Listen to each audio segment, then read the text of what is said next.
Hoy estoy en el sanatorio tuberculoso de Cesuras.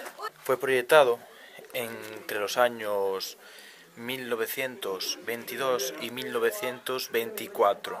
Es de estilo modernista y se construyó en esta ubicación por su altitud y por el aire limpio que posee. Se empezó a construir en el año 1931, pero en el 1936 la obra fue paralizada debido a la guerra civil. Además, aquí en el municipio de al lado, Oza, también tenían en construcción o en proyecto otro hospital tuberculoso.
Es el montacargas.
Como podéis ver, hay espíritus.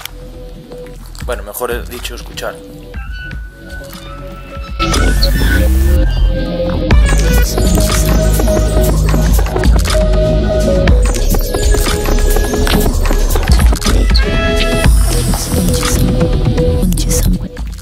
Estaba rodeado de un inmenso bosque llamado el Parque del Sanatorio, en el que había bastantes hectáreas de bosque para la tranquilidad de los enfermos.